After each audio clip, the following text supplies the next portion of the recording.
तो पुण्यात्माओं जब हम भगवान पर आश्रित होंगे, पर हमारा इतनी हिम्मत रही कोई ना कि हम यहां तक सैक्रिफाइस कर सके।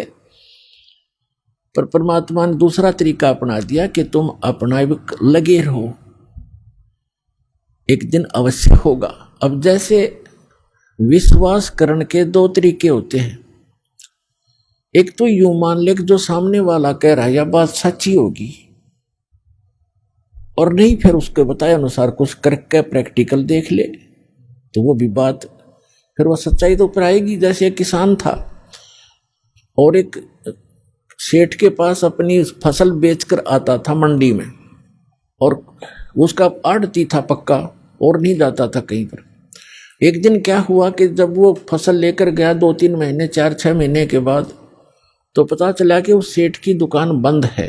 पूछने से कारण का पता चला कि उसका दिवाला निकल गया, वो अब आड़ती नहीं रहा। तो उसका मित्र भी हो गया था वो बहुत अच्छा। अब उसके पास गया, उसके कुछ पैसे भी देने थे, वो कुछ उधार ले जाता था उससे सेठ, वो किसान।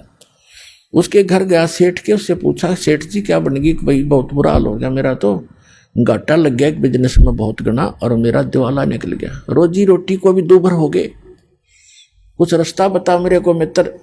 अब किसान को तो अपने ही प्रोसेस का पता था, प्रोसीजर का। कहने लगा भी मैं तो अपना खेती बाड़ी के बारे में बता सकता हूँ और तेरी मदद कर दूंगा जितना मेरे से हो सकेगी।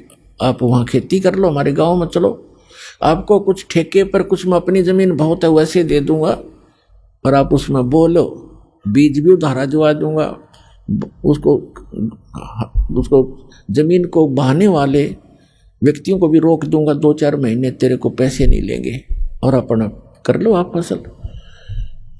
उसने सोचा चल भाई ठीक है, जब ये इतना साथ दे रहा तो वो चला गया किसान के साथ। अब किसान ने बताया कि ये 10 एकड़ जमीन है, इसको पहले हल से बहा दे, इसका घास खत्म हो जाएगा। घास खड़ा था उसमें, तो उसने किसी किराए के हाली को लिया, उससे बहा दिया। अब कुछ दिनों के बाद उसमें फिर घास हो गया, तो किसान ने कहा कि इसको एक बार फिर बहा दे। उसको कई बार बहाना पड़ता है, अक्सर तरह कुछ ऐसे हैं।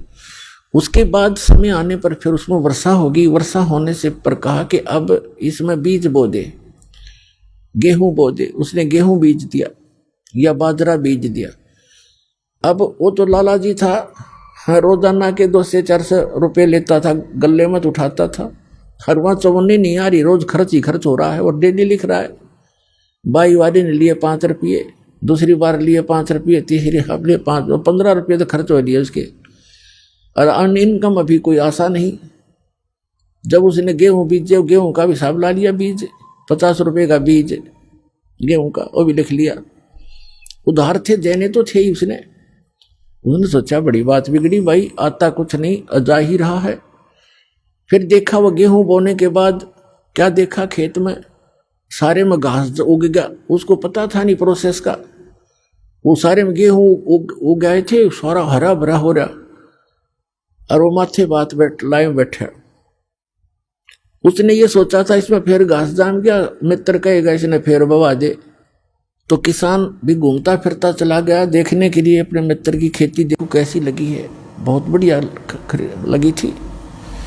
तो उसने पूछा भाई कैसे बैठा है सेठ जी, ऐसे क्यों चिंतित है? कहने लगा भाई मित्र मैं तो जाऊँ अपने घर में, क्या बोला फिर घास जाम गया, इसमें आप कहोगे फिर बवा दे, इसमें 5 रुपये फिर लगेंगे। तब वो हंसा उसका मित्र के नहीं ऐसी बात नहीं है, अब नहीं कहूँगा बहाने के लिए, अब तो ये फसल उगी तेरे, ये फसल है, गेहूं होंगे। अब उसका ना जच्चे, क्योंकि उसको पता नहीं था कि गेहूं भी बनेंगे कैसे, इसमें गेहूं तो मिट्टी में डाल दिए, सारे खराब हो गए। वो तो उनको देख रहा कि गेहूं तो खराब हो गए। अब कहने लगा तो विश्वास रख।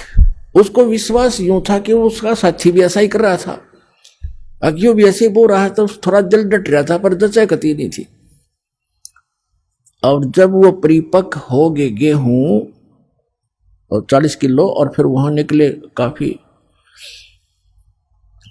20-30, उसमें ऐसे होते थे 20-30 मन। तो जब वो गेहूं पक गए, उसमें बाली आली, बाली को उसने फोड़ कर देखा, उसमें गेहूं थे। ओहो, तब उसको विश्वास हुआ कि सच में जो मित्र कह रहा था आज वो सारी सच्ची पाई। तो अपने आत्माओं, ऐसे ही ये जो ज्ञान है आप प्रथम बार सुन रहे हो और इस भगवान के विषय में भी आप प्रथम बार सुन रहे हो। बहुत से, क्योंकि प्रथम समझो, जिसने अब ज्ञान लिया, यहाँ से उपदेश लिया, वो प्रथम ही समझा जाता है। तो दास जो आपको बता रहा है, दास ने भी वही काम किया है जो आपको समझा रहा हूँ, बता रहा हूँ, और फिर आपके साथियों को भी ये लाभ हुए हैं।